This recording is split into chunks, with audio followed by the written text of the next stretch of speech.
Welcome in to the Rockies Insider. I'm your insider, Patrick Lyons, and we've got to break down this upcoming Detroit Tigers series, which starts on Tuesday. And who better to do it with than the man who covers the Detroit Tigers for Just Baseball, Clay Snowden. What's going on, buddy? Not much. Just I'm actually really excited about this series. I always like watching the Rockies, which sounds kind of goofy to somebody who's not a Rockies fan, probably, but I don't know, man. I always find them interesting, and they kind of have some players who don't get enough love. So I like watching them. Well, I was going to ask you that. That was one of my first questions. Like, who, in your estimation, who right now is the face of the Rockies to someone who covers baseball in the Central Division? What's to me, it's Brenton Doyle, right? Like, I mean, he is the center fielder. I kind of see center field kind of like some people may see the quarterback position, where like if you have a good center fielder, that's like a foundation piece.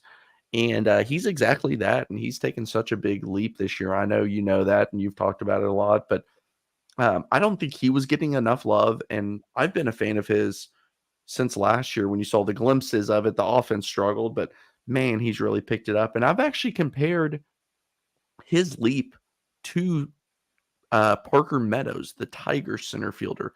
Another guy, young center fielder, elite fielder with plus speed and some power. I mean, there's a lot of similarities there. And Meadows struggled when he kind of first got going this year, was sent back to the minors, now is back up. Um, so I see some similarities there. It'll be fun center field play for sure. But how about Michael Toglia, man? Like, why has he had the sneakiest 20 home run season? Like, I literally don't hear anyone talking about him. I know some of the other stats are kind of ugly, but I mean, you got to give that guy credit. He's come up and he's been hitting for power, and no one's talking about him. So I want to show him some love too. Yeah, no, Rockies fans definitely appreciate that. I was just talking with Drew Goodman earlier today, and went and looked and said, okay, you're right. The numbers look a little skewed, but how skewed are they? Well, he was not very good the first month of the season. That's why he got sent back down, tore it up in AAA, and then he's been starting every day since June 6th. 83 consecutive games he's started. So he's like the Todd Helton of this era in that Mhm. way of just posting up, and even Andre Scalaraga before him. So it almost looks like he's going to have that Iron Man streak. But since June 6th, the dude had 19 home runs in 83 games. So, I mean, that right there is 40 homer power, has an OPS over 800. So you take out that really rough beginning to his season, and all of a sudden you start to identify, hey, wait a minute, this is kind of all-star caliber first base. And defensively, he's long been a guy that even in the minors, there was this talk about him, possibly being a Gold Glove caliber first baseman because he knew the position well. We know that a lot of times a first baseman is really just a guy who fails at another position. And all right, you don't have to move around a lot at first base. Toglia makes some aggressive plays where you'll see him dive and then throw to second base to get the force out. Like, he's not afraid of throwing across the diamond, has a great arm, plays a solid defense in right field. Yeah. So they've got themselves something right there. And you're right. People, I think, are finally starting to take notice a little bit. And I will say, I've always kind of defaulted. I have certain things my mind does. Like it knows like first base defense, not very important. That's like a default in my brain. And then you see the Tigers playing Spencer Torkelson there, who is an awful defender, and you start to realize like, man, it might be kind of nice to have. You're never gonna have the Evan White defensive first, no bad first baseman. That's not a thing. But when your first baseman can hit for power and then also provides defense, which isn't usually talked about with a lot of these power hitters. Like, that's a good piece. And as somebody who's watched a lot of poor defensive play at first base, it it's a lot it's a lot more welcoming than I expected to have like, oh man, that guy can actually play some defense there. And it's incredibly helpful for the Rockies defense. It's already a top-notch Yeah. defensive club with three guys who've all been finalists for the Gold Glove Award. Hmm. Brendan Rodgers actually having won it in 2022 at second base. But if you have that guy over there, that just makes you that much better of a defender, knowing, hey, I just got to throw the ball somewhere in his general radius. He's going to figure it out. The setting sun and for night games at Coors Field can be a major challenge. So just keeping the ball down and Toglia having that ability to pick the balls out of the grass or the dirt is really incredible. So I know some of the defensive metrics, don't really show some of the things that Michael Toglia is able to do, but I imagine, especially compared to Spencer Torkelson at first base in this Tigers series, you might start to notice, hey, actually, no, wait a minute, the Rockies got some really great defenders.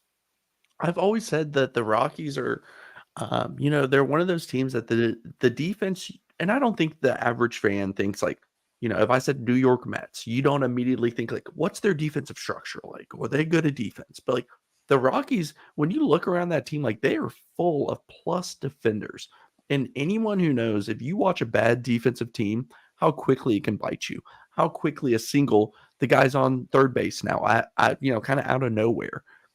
So when you watch the Rockies, you see good defense, third base, shortstop, even center field.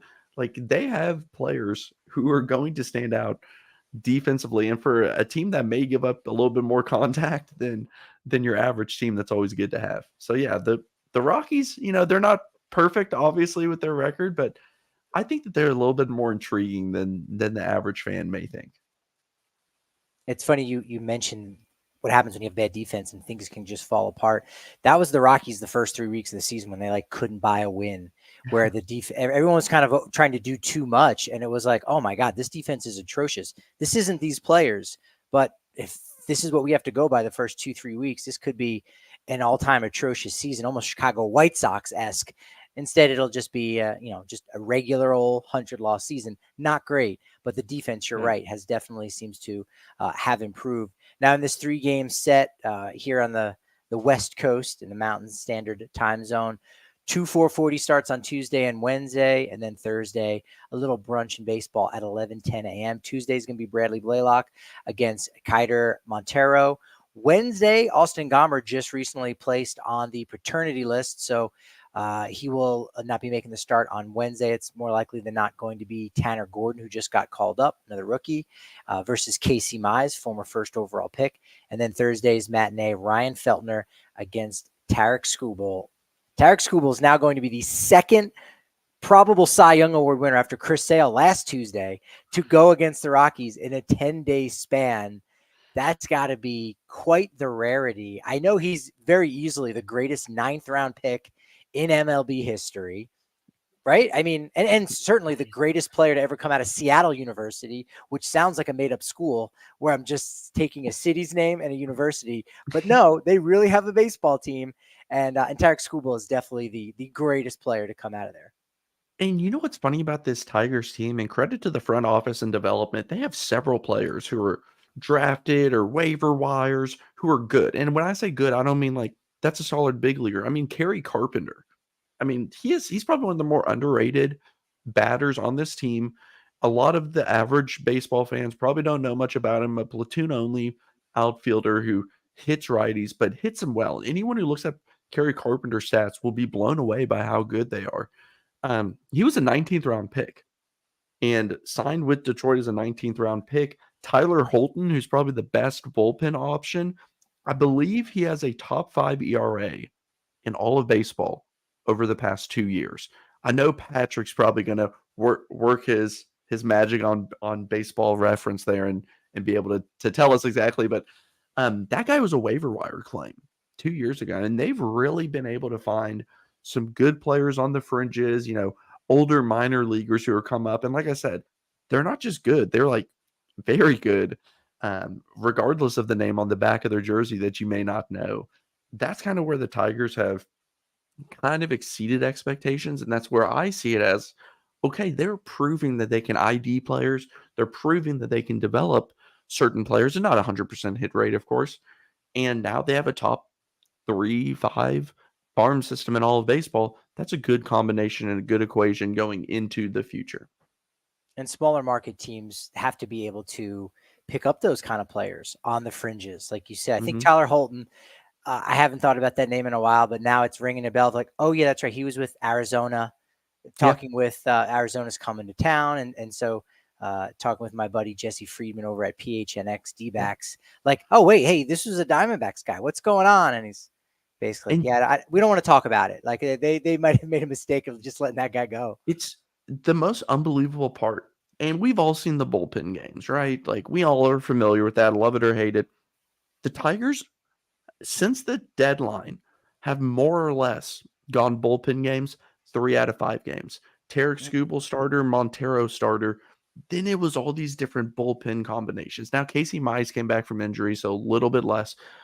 But what's crazy, Patrick, is you have Tyler Holton closing a game, next day starting the game, day after that or game after, I guess next appearance after that, maybe in the 7th inning.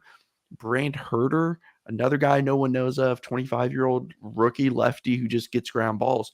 He may start. He may go the middle 4 innings. They are so good. AJ Hinch and Chris Fetter, the pitching coach, are so good at understanding matchups, when to push the right button. And then you have Gunther, who nobody knows of, is this lefty who's out of the bullpen. It's like, who's this guy? But he'll shut you down. And so comes, who is this guy? And they're just productive. They can pitch in any role, and they're multiple.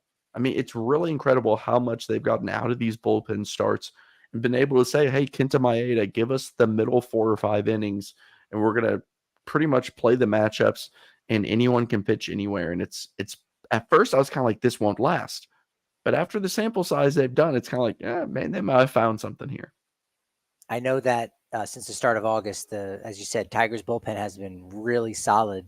And that's important because they played the most one-run ball games in all of MLB this season. So these games could be close. Rockies, are somewhat hot right now. They're feeling good, taking 2 out of 3 from the first place Milwaukee Brewers, and playing some competent baseball in Atlanta, and maybe almost coming away with the series win there. So they're doing a lot better. They're trying to lean into the spoiler concept, right? Their final 27 games of the season, all against clubs at 500 or better.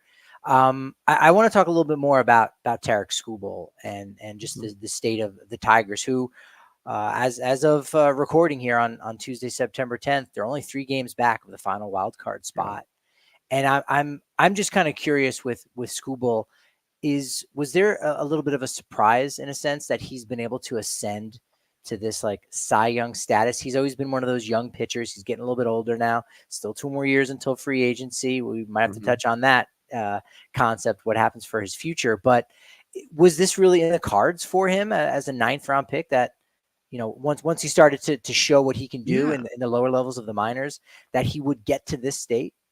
I remember, I guess it was 3 years ago or so, I went to a Tarik Skubal start in Detroit against the Astros. And I remember watching him warm up in the bullpen and just thinking, like, this dude's huge. Like, he's a big dude. And you may not notice it as much on TV, but this is just a guy who's built like somebody who can pitch, 200 innings and strike out. Like, do you know what I mean? When you just see it, you think, okay, that guy can go innings. That guy's a legit starting pitcher. And you saw it in the beginning of his career.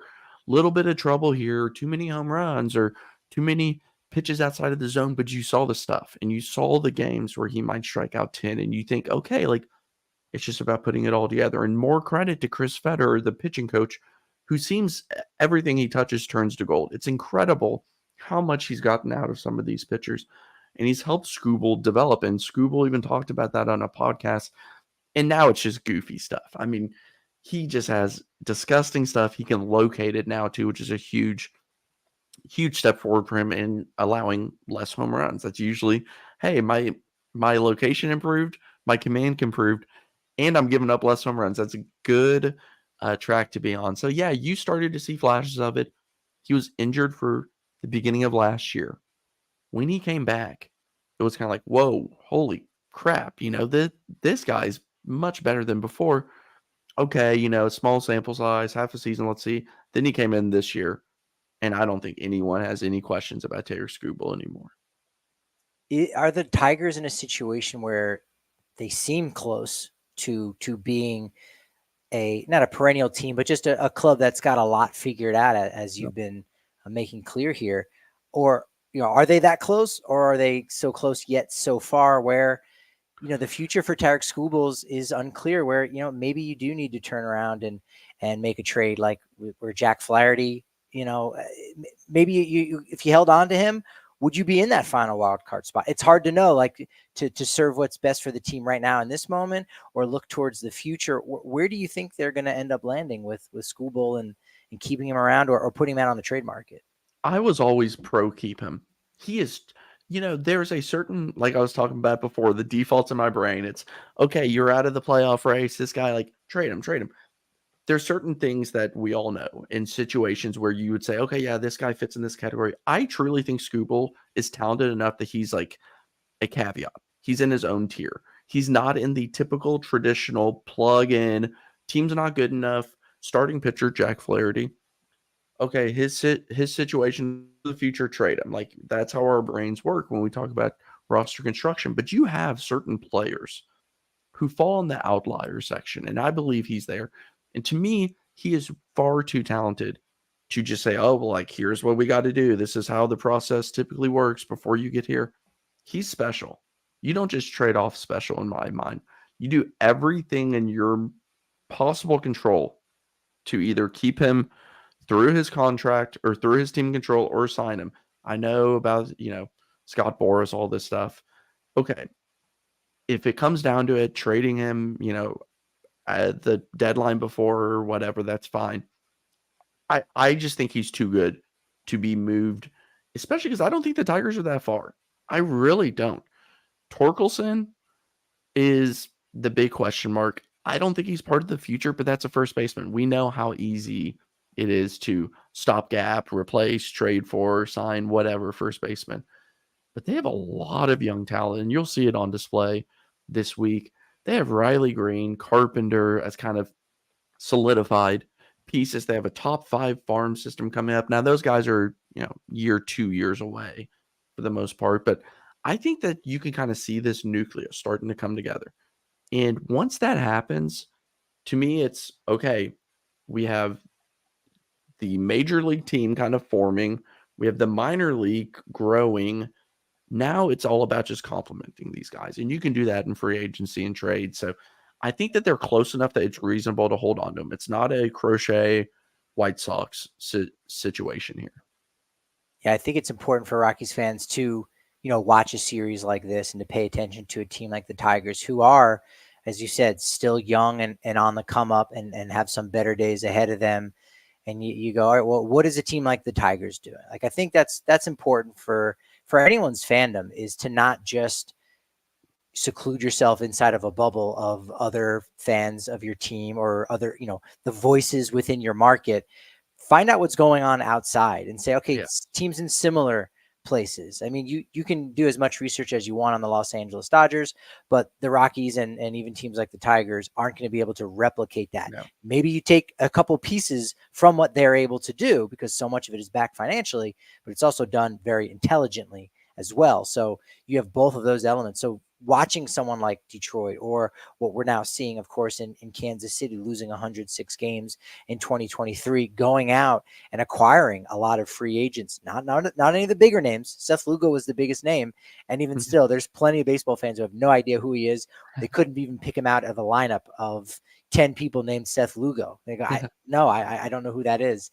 So I think it's important to kind of see those things and then see how teams like Detroit responds this offseason to a Tarik Skubal situation, because they've got money to spend. Like, there's not a lot of money that's on the books for Detroit going forward. I mean, there's a bad contract that we'll get to here in just a moment, but they've got a lot of money that they can go out and still acquire some more pieces to surround some of these younger players. And that's really where you say, okay, here's where we could do something, because we're not backed into a corner financially. Yeah, for me, it's when I am, just to touch on comparing the two teams. And yeah, I like the Rockies. I don't want to sound like I'm dissing them. Too often, I feel like they keep around certain players or extend certain players that fall around that can win with, but not can win because of. So what I mean by that is, like, Tovar to me is you can win because of him. Other players on this roster that have been kept around, you can win with them. Sure, they can be your 5th, 6th best hitter on a team. The Rockies, to me, in my opinion, have created a team of too many can win withs and not enough can win because of types. Or as I like to call them, Jags, just a guy. This guy is just filling a hole for now. And I do see with the Rockies, like, okay, as you mentioned, like, you then got to spend. So, okay, we got shortstop taken care of. We got this, as you start checking the boxes of what you have already, now it becomes how many can we fill through free agency? And then it also becomes this whole, we got to line it up. So if Tovar's contract ends, but all of our best prospects are coming up at the end of that, then that's a weird they don't overlap. So it becomes, how do we get this all circled in together and packaged nicely? And that's where I think, sometimes the Rockies have locked up too many players who are not a high enough level that it could hold them back. And they're spending money on certain pitchers that either A, are injured, haven't pitched in 2 years, or B, have a pretty standard base level. And I understand it's so hard to get pitchers that you just sign anyone that can have a 4 or 5 ERA, and I don't blame them for doing so. It's hard to pitch there, and it's hard to acquire talent there. When I look at the two teams, it's how many holes do they have over the next 3 years, and what are the most realistic ways of fixing those holes? The Rockies have plenty of upcoming young players. It just comes down to, okay, is Brendan Rodgers going to walk? Is he going to go somewhere else? Are they going to try something else? Or are they going to do what they do and give him that, 4-year extension like the Rockies tend to do? That will be funny to see, or interesting to see, I should say, if they go that route. Because you're right, that is kind of more typical. I think with their top prospect, Adel Amador, who really just got a cup of coffee this summer when Rodgers was on the IL. Okay, you can turn the keys over to someone like him. There are other guys in the system. Second basemen typically aren't terribly expensive, so you can go out there and on the market. And you're right, having a successful team is a lot about timing. I said this before, that if you take the greatest players in Rockies history and you put them on a roster, and I think baseball fans in any market, who don't know a ton about the Rockies, they know enough about the greatest Rockies of all time, even if to them there may only be 10 to 15. When you start hearing some of those other names, even once you get down to a Jeff Cirillo type over at third base, or whoever, Ellis Burks, right? Like, oh, okay, yeah, I kind of know that guy. Yeah, he was really good in the 90s. Even still, if you don't know them terribly well, if you took all of those best players and you put them on a roster for 2-3 years, so you have more of a sample size, that team very well could win a World Series. Probably would be the favorites. The only thing is, the reality is, they didn't all play together on the same team at the same time. So sure, you pat yourself on the back for having a lot of really good players come through Denver, but if you don't have them on the same team at the same time, it's sort of meaningless. And it's funny that you bring up Brendan Rodgers' name, because going back to 2018, 2019, when the Rockies had consecutive postseason appearances, and there was a deal that was on the table where they would have traded someone like a Brendan Rodgers and acquired a catcher from the Marlins and JT Realmuto. And certainly you would have mortgaged your future a little bit for a guy that was the 3rd overall pick in the 2015 MLB draft, but you would have been fortifying the core of players that you had right there, and you could have gone to 3 postseasons in a row, 4. You might have been able to go to your second World Series ever after 2007. But you were worrying too much about a future timeline that just never really exists, and you have to take advantage of something like that. And so those are questions I think the Rockies are going to have to answer this offseason, where their timeline is about to start in 2025, maybe 2026, but there's not enough spots right now in the outfield. They've got 3 outfielders right now that are young, that are all either in their second year or less, and they've got a ton of outfield prospects. Figure something out. You're going to have to make some trades. The Tigers are in a similar situation, as you said, with that great farm system that maybe is a little bit further away. But if there are a couple pieces that aren't going to be there, or you don't value them quite the same way as the industry, then you make those kind of trades to expedite your timeline. And I always say okay, let's talk. I don't want to talk Chris Bryant. I know that's, probably been talked enough in this. But to me, I don't even think the Chris Bryant deal was bad. Like, it was too long, but I understand that's just what you got to do at times. Here's what I keep coming back to is, what's more likely? The former all-star guy who's proven it to be good after you sign him, seems like at least a 50-50 chance, or for all of these different prospects you trade for and draft and whatnot to all be good, all on a similar enough timeline, all of that working out seems like such a low percentage to me. And I see it. I'm also a Reds fan, and you see it where, oh man, we got all these prospects all coming up at the same time. It all works out in theory, but then this guy didn't quite develop like you think, or okay, well this player got hurt. Now there's so many factors that cannot be controlled, and you start to wonder, okay, what are the chances of all of these cheap but talented players all panning out, all being on the same timeline, all staying healthy, and you start to realize, oh man, this keeps dropping percentage wise. And that's when it becomes, okay, who are the cornerstones? Who are the we can win because of?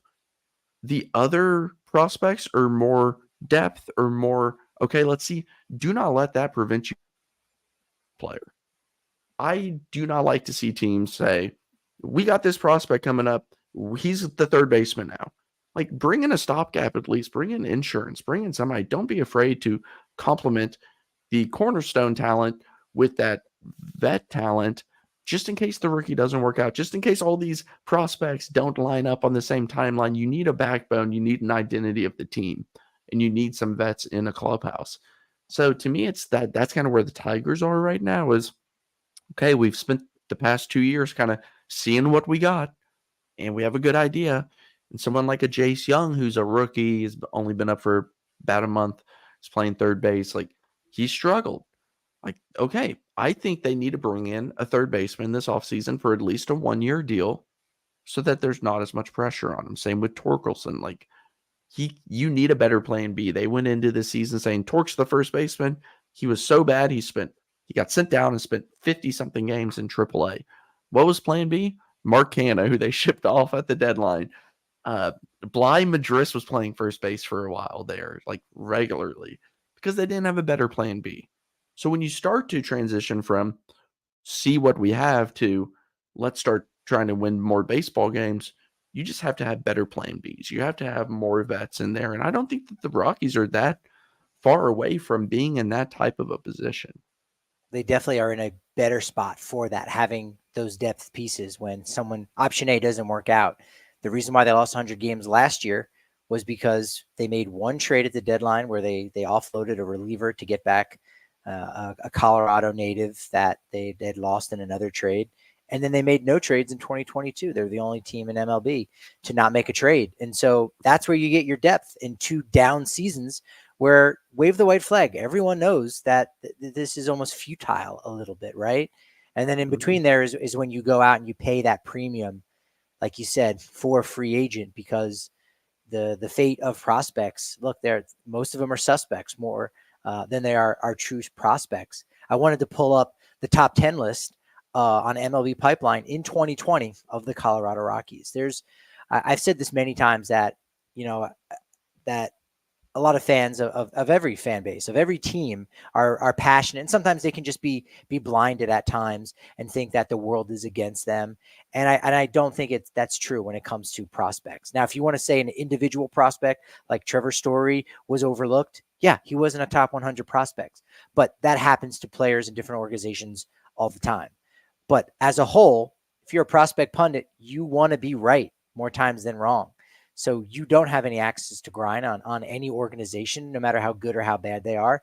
You want to rank players accordingly. And when the Rockies aren't a very good farm system compared to the other teams, it's just because they're not as good of a farm system as those other teams. And you can go back and there's a record, there's a history of it, and say, see, look at all of this bias. You tell me where there's any kind of bias here for the top 10 on MLB Pipeline for Rockies prospects. Number 1, Brendan Rodgers, who is still a prospect at that point. He's a free agent after next year, been a good player, hasn't really gone to the all-star caliber level. Sure, he's been injured, but again, we've got 10 guys to go through. So surely not all of them, you can just look at injuries as a concern. Number 2 is Ryan Rolston, still yet to make his debut. That's been unfortunate. He has been pitching really well with AAA Albuquerque. Ton of unfortunate injuries.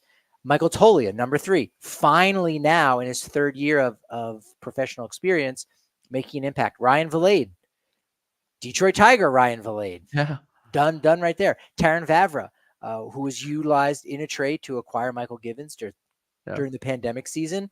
Hasn't had much of a career. Aaron Schunk, backup utility player right now for the Rockies. Colton Welker, he's out of minor league and professional baseball. Grant Levine, first baseman in AAA. Don't think he's going to get an opportunity with the Rockies. He's Sam been around Hilliard, forever, it feels like. He has been. Yeah, I think he was in the 2018 draft, maybe. Jeez. Coming out of New Hampshire. Again, a long probability that a New Hampshire high schooler was going to make it to the majors. And then Sam Hilliard, ninth, great fourth outfielder, great clubhouse guy, great human being.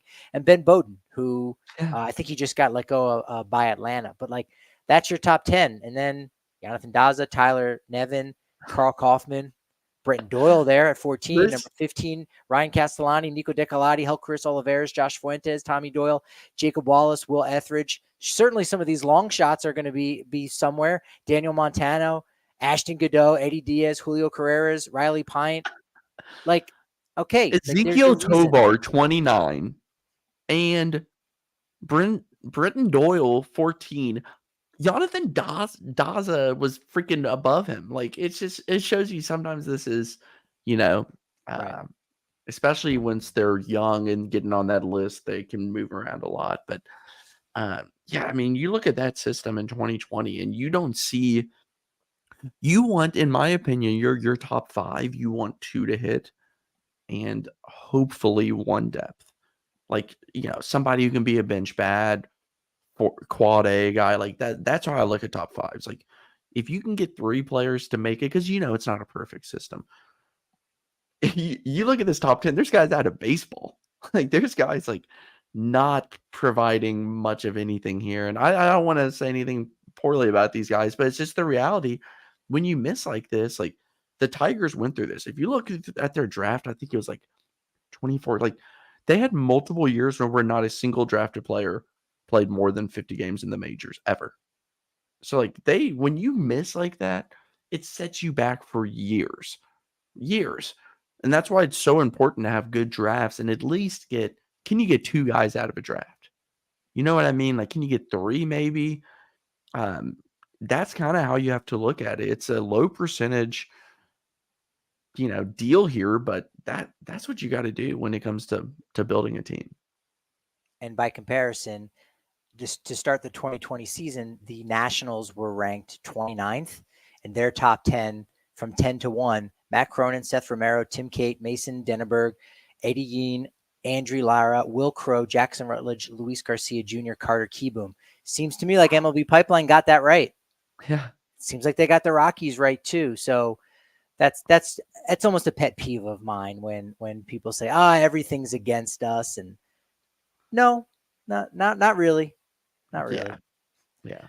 All right. So Tigers, how did they get to 3 games back of the final wild card here going into this week? How much of this is a credit to the managerial job of AJ Hinch, which I know you touched on previously, and how much of this is owed to playing in the same division as the Chicago White Sox and you play them 13 times a year? To me, it really started at the deadline.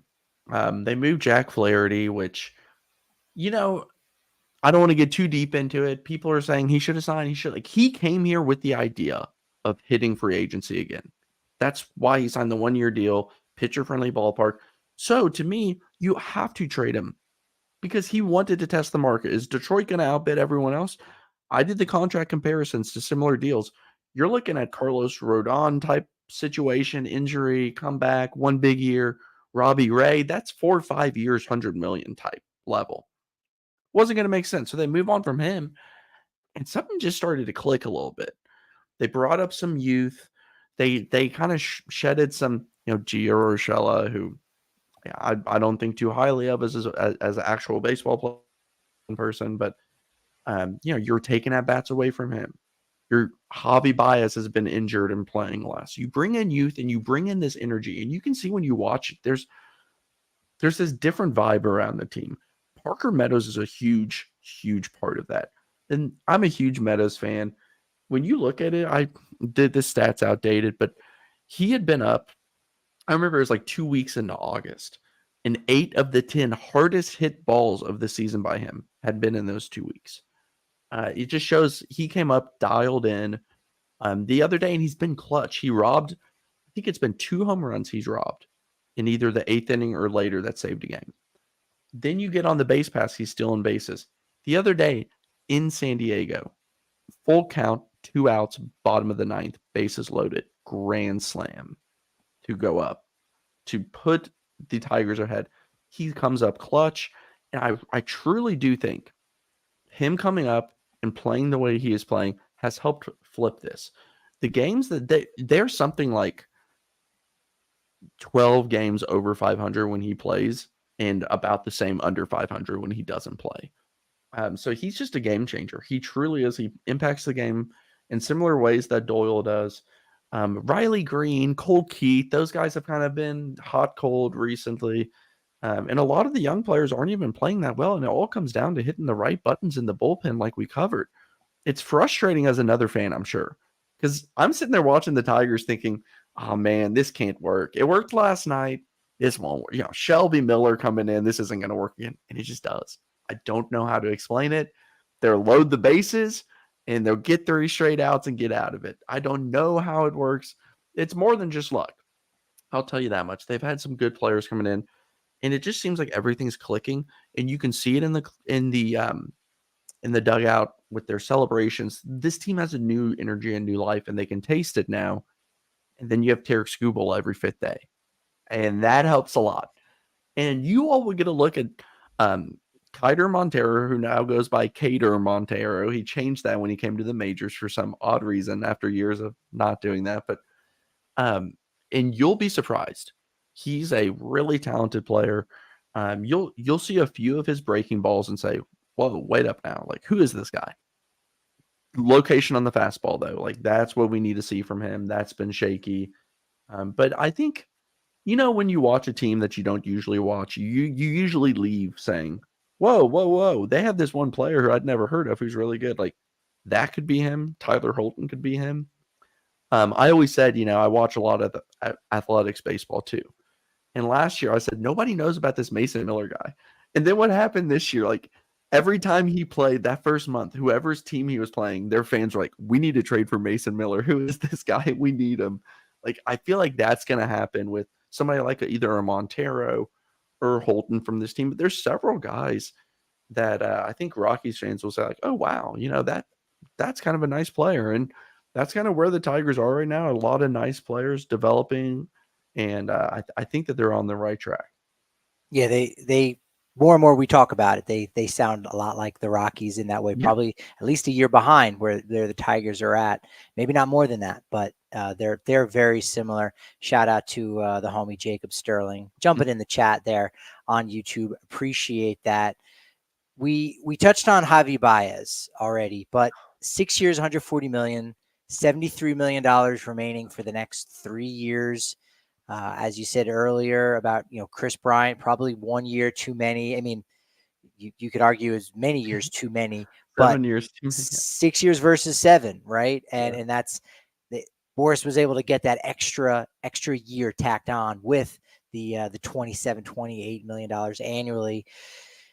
There was a moment I thought this season where Javi looked like he was getting himself right. I don't know if it was a week or 2 weeks or if it was believable or not, but what do you think is going to happen? He's at least on the field and healthy, whereas Chris Bryant can't get himself healthy. And here we are at the end of year 3, and he's yet to play 162 games, Chris Bryant. Yeah. Combined. I look at these deals all the time. I think about them way more than I ever should. Javi's injured now, but your point still stands. I know what you're saying. He's been able to play. I don't think I've ever seen a fan base do this before. I'm sure it probably happens in the NBA. You know how those contracts are, and you get a mid-tier player for $30 million.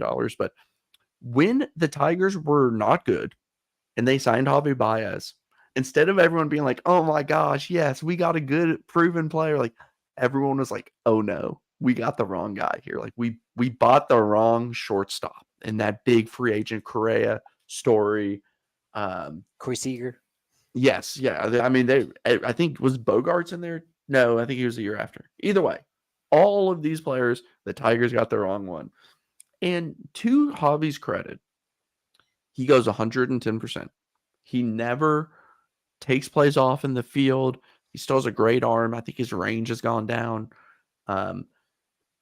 to be honest with you, it's just gotten to the point it's sad. Like, it goes from like, this is really frustrating that he's a better player. And then you kind of realize after like a year or two, like, he's not a better player at the plate. He just is what he has. Incredible stats with the runners in scoring position. I don't know if it's a focus thing because he just hits if there's somebody on second or third. And he always has. It's not a small sample size either. But anything else is pretty uncompetitive. And I do think it's cut bait time. Even if you're worried about, oh, maybe he'll bounce back or, whatever. To me, it's with all this youth that you brought in and kind of this new vibe. Keep in mind, they have a new front office since Javi joined. Okay, that's important. Doesn't it feel like it's time to like, okay, they just traded for Trey Sweeney. He's playing a lot of shortstop. Like, this is a new Tigers nucleus, a new Tigers team. Let's like just kind of move on into this new Tigers era and leave the big dead weight of an anchor behind. Clear it out, pay him his money. I don't care what you have to do at short next year. If that means you sign, Ahmed Rosario level 1 year, $5 to $8 million type stopgap, come in and hit lefties while Trey Sweeney hits righties and you all are batting ninth. Like, whatever it is, I think it is time to move on from Baez just because you need that fresh start. Sometimes you need the last players off that team. And we see it. It's not like it doesn't happen. Now, after this year, he'll be halfway through his contract. Man, I don't know, man. He's been battling the year, looked bad again this year. And now is battling injuries again. I just think it's time. It's just time to move on and start fresh. Yeah, I think all those pieces together with the new front office in place, with acquiring Trey Sweeney in that Jack Flaherty deal, it's like, okay, we've got the next guy. We can move on. And Jose Iglesias, maybe bring him back. Maybe he's that guy. But you're right. Somebody was saying that today, actually. There you go. Yeah, it's interesting. And as we were talking about before, just this idea of picking up all these players, that are kind of on the fringes. I'm curious your thoughts on this. Speaking of a fringy guy who's having a good year, Matt Vierling, right? What do you think is more likely? Matt Vierling continues to be this 2-WAR player, or your rookie second baseman Colt Keith takes a major step forward after signing him to that extension before his major league debut for a guaranteed deal that's worth $28.6 million and could balloon to double that? Which of those two things feels more likely? Yeah, Colt Keith, when he was first called up, it was bad. I mean, it was ugly. However, he has been much, much, much better. I'm trying to pull up some of his stats to get exact. Like he's slashing 270, 310, 356 in the second half. Now the power's not there yet. We saw it in the minors. Like, I think that will come around. I think Colt Keith's going to be a cornerstone level player, probably the third best, fourth best player on this roster eventually. And where he plays defensively is still a question. That's one thing you all will notice when you watch the Tigers. They don't have anyone with the defensive home, really. It's kind of scary to watch night in and night out, but that's okay. Matt Vierling is a damn good player. Like, that is just a solid baseball player. And you may not, if you see the stats, you're like, oh, wow, he's having a good year. But when you watch this guy, he just makes the right plays all the time. Like, he's not phenomenal in any department. He did start hitting for more power this year. He talked about wanting to do that. But he can play center, left, right, second, or third, first. Like, he can play all over, come in and hit lefties. And I think he's the type of player, and I've always said this, like, good teams have a Matt Vierling. Really good teams have that 100 WRC plus, can play all over, like, good utility player. Not this guy can play every position, but he has this huge red flag.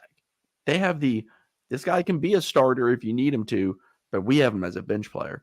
So I think Matt Vierling can be that going forward and still be around, league average bat with the ability to play all over, and just from all reports, just the best clubhouse guy too. You love hearing stuff like that. And this is why I like breaking down the series, maybe not the specific matchups of, all right, in the 7th inning, hey, who's going to be up against which guy in the bullpen? And look, we can talk about Jason Foley being the most lackluster closer, not of all time, but just lackluster. Just one of those guys. He's getting the job done. We can figure out maybe how he's doing it in a moment.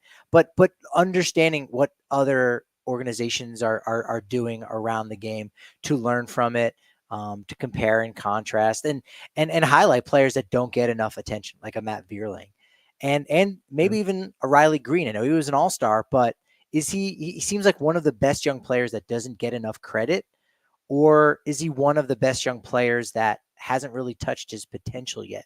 Because the numbers aren't jumping off the page just right now. He was really good this year. I think the issue with Riley Green is he hasn't put it all together for a long enough stretch. Like, if you look at his whole career, like, oh yeah, this is an ascending player. Injuries shut down his year last year, shut it down for a while this year. Like, there hasn't been that 2-month, 3-month continuous awesome stretch that catches baseball's eyes. It's 3 weeks injury, 3 weeks slump. I think he is ascending and he's a much better player. He's pulling the ball more than he ever did when he first came up. That was his biggest issue. He's a really good player and he'll continue. Same with Kerry Carpenter. That's a guy who would absolutely love to play for the Rockies and hit in Colorado, I think, because that guy has some serious power and bat to ball. Other players on the roster, one guy that is going to frustrate Rockies fans, I guarantee, I'll go ahead and call it. We need to know that, because look, the Rockies have their own guy in Jake Cave. Oh So yeah, who is that guy for the Tigers that when they come up, you go, all right, maybe you catch your breath a little bit, go to the bathroom. You're like, no, this guy might be the rally starter. Look out. It's actually a player who probably nobody thinks of, but Andy Ibanez. So Andy Ibanez was like he's 31 years old. They claimed him off of waivers last year as this, 30-year-old guy who he also plays every position. You'll notice the Tigers love their utility guys. Anybody who can play every position, they're going to have. The thing with Andy Ibanez is you look at his stats, you're like, what's special about this guy? He is almost solely used against lefties or to pinch hit against lefties. And just to give you an idea of how good he's been, 325, 378, 500 for an 878 OPS against left-handed pitching. And he's just one of those guys you don't expect. A lot of people don't know him. He wears number 77 as an infielder. Like, he doesn't look like a serious threat until you all bring in, who's the lefty? Beeks, is he still there? Is that no? Did Luis Peralta? Okay, I don't know all the bullpen Rookie. lefties for the Rockies. Freddie's brother. Okay, you all bring him in. There's going to be an encounter. There's one of these deals. AJ Hinch loves pinch hitting. It doesn't matter who. If it's a lefty in a big moment, we saw it this past week. Huge moment. Kerry Carpenter, probably your best hitter up at the plate, lefty on the mound. Boom, pinch hit with Justin Henry Malloy, a rookie. He loves playing matchups. He loves pinch hitting. This is a lot of platoon split heavy team as well. So Andy Ibanez is that guy who, if you have a lefty out there, don't be surprised if he gets a couple hits. That's good to keep an eye out for, as those matchups, right? And yeah. Now with Gomber on the paternity list, he's not going to make that start on Wednesday. So Ibanez, we'll probably have to come off the bench and in all 3 games there. So it's funny. We've talked a little bit about AJ Hinch, and I can't believe it's already been 4 years that he's been there. Crazy. Like, yeah. And that's just wild. And what's interesting is if he comes back, I had to look this up. If he comes back next year for season 5, which seems like he might, you can let me know if I'm wrong, but if he comes back for season 5, that'll make him the longest tenured Tigers manager since Hall of Famer Jim Leland and former Rockies manager Jim Leland, and only the second to go 5 seasons since Sparky Anderson first took over in 1980. How about that fact? I didn't even think about. I don't know why. I just never really think much about managers from previous years. I just don't. Managers are people too. That had not even crossed my mind. That's crazy. Yeah. Wow. That's probably not a very good sign, but why not? Just because they've been not good, and you're like, hey, we got to get rid of this guy. Like 4 years of Ausmus, cool, goodbye. 3 years of Ron Gardenhire, hire. Okay, we need to move on. Yeah, you're right. Yeah, that's probably not a great indicator. I think AJ is liked in the organization. I think he's really good. At times, he can overmanage. We saw that in the beginning of the year, and I think that was really just masked by the players weren't good enough. He didn't have a roster at that time that was good enough to do what he was doing. Now he's doing the same things, only there's either better players or more available players now than what he had in the past. So I do think he's a good manager. And I know I've mentioned his name a few times, Chris Federer. Like that guy is turning everything he touched. Like that is seriously, he's a pitching coach from University of Michigan who came to the Tigers. Like rave reviews coming in. And then you see how many of these pitchers he changes this with or tweaks that, and how many of them pitch well with the Tigers. Um, and you hear about how all of them are always talking about how good he is. And he's a younger guy. Like he's the typical, like, how long can the Tigers keep him type of, he's getting poached somewhere. He's going to go be a manager at some point. So that's kind of one of the big names to keep an eye on. And you look at Jack Flaherty. Do you really think Jack Flaherty, who was averaging 5 walks per 9 last year, traded to Baltimore? Keep in mind they put him in the bullpen after a while and he didn't even really pitch. He was just like in the bullpen, cleanup duty. Like they gave up on him. He comes to Detroit. They targeted Jack Flaherty, $15 million 1-year deal. Like that's pretty, good money. And out of nowhere, his walks go away. His fastball looks great. His slider, everything was jumping off the page different.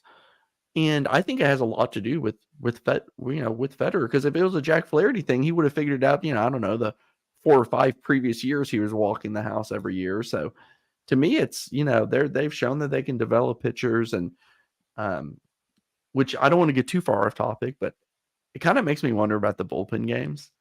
And they've shown that they have kind of cracked a code on how to properly do it. And Patrick, like, I'm sitting here thinking, like, what if bullpen games, 3 bullpen games a week happens as a way to avoid having to pay? Because we know how much starting pitchers cost. Do you know how cheap it is to have 4 or 5 guys who can go 2 innings out of the bullpen? About $750,000 each. So I'm starting to wonder, and we see this in Detroit where it's working. And you're like, wait up, we ID these guys. We're getting some really cheap talent in here. We don't have to pay the big money for the starting pitcher.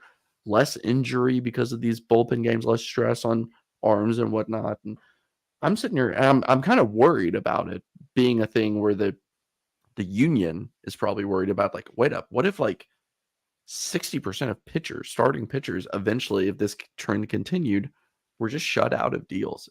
Their market goes down. I know that's like a totally different topic than what we're talking about, but I've been thinking about it a lot, honestly.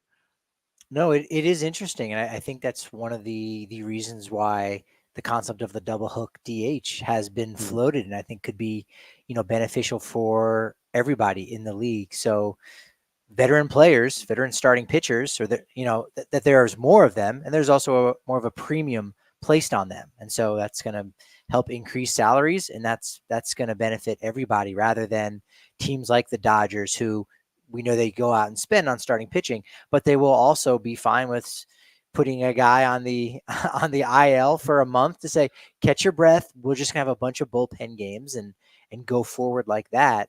I guess I'm sort of curious.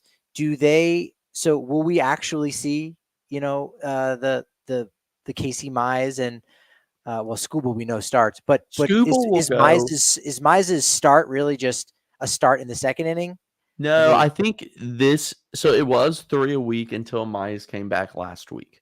So now it was 3 bullpen games a week until Mize came back for like a month and a half, man. It was so literally since the deadline. It was wild. And but now they're doing some weird things where Ty Madden, one of the top prospects, who I'm personally not very high on, but has looked pretty decent since coming up, he won't pitch that first inning. There's more of an opener, then he'll go 4. Or Kenta Maeda will go 4.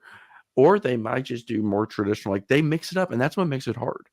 It's kind of hard to predict who will go where. And so it's worked out in their favor. I do think the Rockies will get Montero traditional, what you'd expect to start, Mize traditional, and Skubal traditional. It just happens to fall that way. But don't be surprised if something changes. As you said, Chris Federer, amazing work that he's done with Tigers pitching. Jason Foley, let's talk about him. He leads the club with 21 saves, a sub-3 ERA, but he does have an expected ERA over 4, and a strikeout per 9 is under 7. So He's one of those guys who's getting the saves, but probably isn't striking fear in the hearts of a lot of guys. You probably have your best reliever in Tyler Holton, like you said, going in more critical spots. And so, hey, sure, that's fine. You're just getting the last 3 outs. You're a little bit older, a little veteran, more of a veteran guy. But I had to look it up and crunch the numbers. The last player in MLB with at least 21 saves and a 6.54 or less strikeout per 9 was Brandon Kinsler in 2017. So he's the last guy to do it. So history on the line here for Mr. Foley, and the last Tiger to do that, Jose Valverde in 2012. So here's the situation: they don't have a closer at all. Somebody, when I say closer, what you traditionally think of, they don't have that. Jason Foley was the 7th, 8th inning guy in the past, and he was awesome. His whole thing is sinkers, and that's why he rocks a close to 60% ground ball rate. So he's not striking out a ton of guys, never has, but has pitched really well because he's effective and he can throw it 100 miles an hour. In April, when he first was put in the closing role, keep in mind this was never a role he pitched in for extended periods of time. He was throwing 100-mile-per-hour sinkers, and it was awesome. And he was striking guys out, and he was getting saves. Something happened, and that velo started to tick down a little bit, and so did his production. So I don't know if it's an injury thing or just I really don't know what's going on, but like his numbers are slightly down in terms of velocity and whatnot, but he's a ground ball pitcher. I think it's kind of unfair that he's been the closer, for lack of a better term, when that's really not his role. They just did not do a good enough job of bringing somebody in. And I think that they looked at the season as another eval season and said, why would we spend $10 million on a closer of some kind? Like, we can make it happen. And Shelby Miller has closed out games. Tyler Holton in the second half has several saves. So I don't think that they really have here's our one guy. And I think Holton may actually start to see more save opportunities at times, but it's a major need going into next year if this team believes in that. And they may not.